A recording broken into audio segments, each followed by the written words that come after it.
Barchaga assalomu alaykum. Bugungi video obzorimiz svarshik ustakalarimizning talab va takliflariga binoan suratga olinyapti desam adashmagan bo'laman. Sababi ijtimoiy tarmoqlarda juda ham ko'p ustakalarimiz aynan ushbu svarka apparatimizni narxini, uning qulayliklari, afzalliklari, texnik xususiyatlari haqida juda ham ko'p savollar berishganligi sababli bugun aynan ushbu svarka apparatimiz haqida video obzor olishga qaror qildik. Demak, bugungi video obzorimiz davomida Polvon kompaniyasining eng ommabop modellaridan biri PV140-250 svarka apparatining texnik xususiyatlari, afzalliklari, qulayliklari va komplektatsiya qismlari haqida batafsil ma'lumot olishingiz mumkin. Va eng asosiysi, uni videomiz oxirida ishlatib sizlarga ko'rsatib beramiz. Va eng asosiylaridan yana bir qolib ketyapti. Hech bir video obzorimizda qilinmagan ishni, ya'ni aynan bugungi kundagi narxlar haqida sizlarga tanishtirib o'tamiz va uni qanday qilib xarid qilish mumkinligi haqida ham aytib tanishtirib o'tamiz. Demak, ko'p gapirmaymiz, obzorimizni boshladik. Ushbu qurilmamizning modeli PV140-250 bo'lib, ishlash kuchlanishi 140 voltdan 260 voltgacha.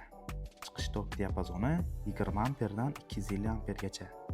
Bosh kuchlanishi, ya'ni boshlang'ich kuchlanishi 56 volt. Ishchi sikli, ya'ni ustalarimiz rabochiy sikli deb tushunishadi. Bu esa 80% ni tashkil etadi. Himoya darajasi IP21, izolyatsiya sinfi F. Kompaniyamiz tomonidan ushbu svarka apparatga 6 oy kafolat berilgan. Bundan tashqari sizlar uchun eslatib o'taman, kompaniyamizning O'zbekiston bo'ylab barcha hududlarida servis markazlari mavjud. Texnik ko'rsatkichlari juda ham yaxshi darajada ekanligi sababli ushbu svarka apparatimiz 5 lik elektrodgacha bemalol ko'rmadim demay yoqib bera oladi. Bu haqida ko'p gapirmayman. Boya aytganimdek, videoning so'ngida sizlarga isbot tariqasida chiroyli qilib ishlatib ko'rsatib beraman. Demak, mahsulotimizning komplekt qismi bilan tanishsak, massa va держак, himoya maskasi va oynasi. Payvandlagan joyimizni shotkalab va bolg'alashimiz uchun bolg'acha. Qurilmani yelkaga osib olishimiz uchun tasma, kafolat farog'i va qo'llanish uchun kitobcha. Albatta, birinchi olganingizda tanishib chiqsangiz juda ham manfaatli bo'ladi. Shu o'rinda bir ma'lumot aytib o'tsam, juda ham ko'p yosh ustalarimiz qiladigan xatolardan birini aytib o'taman. Ya'ni ish joyidagi vaziyat tufayli agarda razvedka uzoqda bo'lsa, ishni massa va держакni uzaytirib davom ettirishadi. Bu albatta juda ham noto'g'ri. Sababi massa va держак uzayganda svarka apparatidan chiquvchi tok diapazoni tushib ketishi juda ham yuqori bo'ladi, ya'ni amperaji tushib ketadi. Agar ishlatayotgan svarka apparatimizning tok diapazoni va uning quvvatini hisobga olib, qalin sechinadagi uzun kabeldan foydalanib ishni davom ettirsak, biz masalaga to'g'ri yechim qilgan bo'lamiz va amperaji tushib ketishi juda ham kam bo'ladi. Bora. Barchaga salom. Bugun biz Yanch Max ishlab chiqarish sexiga kelganmiz. Bu yerda biz PV140-250 modeldagi svarka apparatimizni turlik va uchlik elektrodlarda ishlatib ko'rsatib beramiz. Videoda biz 5 li elektrodni yoqib ishlatib ko'rsatib beramiz deganmiz, lekin 5 li elektrod topish juda ham muammo bo'lib keldi. Sababi 5 li elektroddan juda ham kamchilik foydalanganligi sababli 5 li elektrodni sotuvchilarimiz ham olib kelishmas ekan. Demak, biz videoda turlik va uchlikdan foydalanishga qaror qildik. Boshladik. Turli elektrod yoqish boshlandi. 248 amperda boshladik.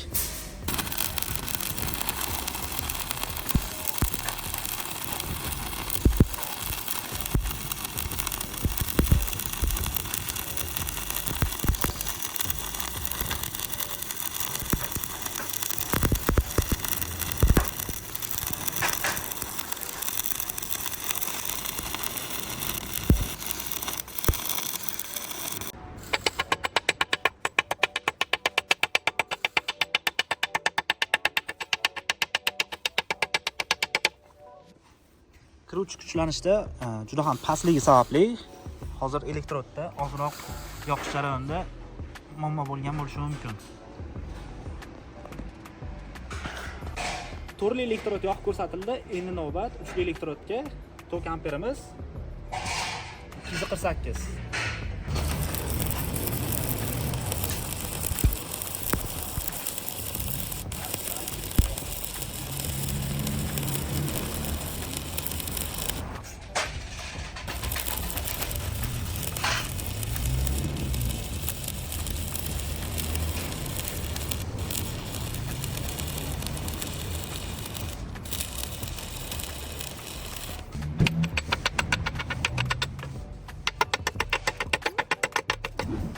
o'zingizlar baho berishlaring mumkin.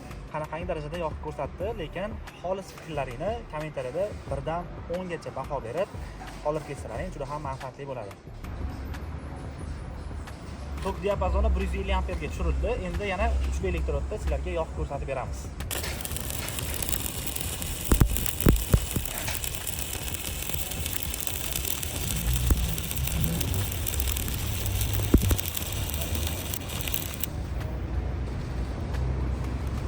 Ko'rishlar mumkin, 150 amperda ham kuchli elektrodda svarishni apparatimiz bemalol yoqib ishlatib ko'rsatib berdi yana.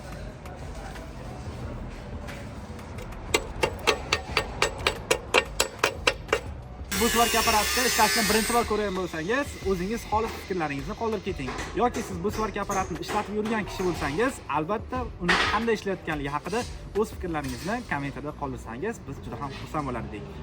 Aynan PV140/200 modeldagi svarka apparatni qayerdan qanday qilib xarid qilish mumkin degan savolga to'xtalib o'taman. Demak, birinchi o'rinda siz o'zingizning yashash manzilingizga yaqin qurilish do'konlariga yoki elektr instrument sotadigan do'konlarga tashrif buyurishingizni tavsiya beraman. Ko'p ehtimol bilan siz o'sha yerda bizning Polvon mahsulotlari yoki Polvon PV140/200 svarka apparatini topishingiz mumkin va u yerda sotuvchilarimiz bilan kelishgan holatda ushbu mahsulotni xarid qilsangiz ham bo'ladi. Agarda siz internet magazinlar orqali xarid qilmoqchi bo'lsangiz, o'zimiz tavsiya beradiganlar Iman Market va Zonus kabi internet magazinlardan xarid qilishingiz mumkin. 2 noyabr kuni bilan hisoblaganda aynan ushbu modeldagi mahsulotimiz Zonus saytida 1.170.000 so'mga baholanmoqda. U yerdan bemalol buyurtma berib xarid qilishingiz mumkin. Yuqorida eslab o'tgan internet magazinlarimizning qulay tomoni shundaki, siz xarid qilgan mahsulotingizni uyingizgacha yetkazib berishadi.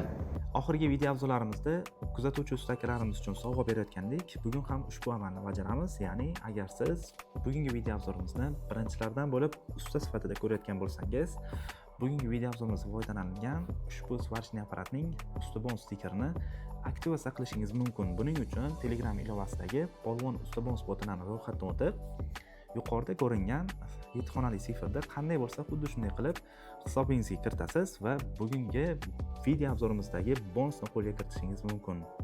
Shuning bilan birga bugungi video obzorimiz o'z nihoyasiga yetdi. Agarda sizda ushbu mahsulot bo'yicha yoki boshqa bir polvon mahsulotlari haqida savollaringiz bo'lsa, kommentariyada yozib keting. Biz albatta sizning savollaringizga javob beramiz. Bundan keyingi video obzorimiz qaysi mahsulot haqida bo'lishini xohlasangiz ham, buni ham kommentariyada yozib keting. Sizning taklifingizni albatta inobatga olamiz. Ajibmas, bundan keyingi video obzor aynan siz xohlagan mahsulot haqida bo'lishi mumkin. Barchaga rahmat, sog' bo'ling, salomat bo'ling.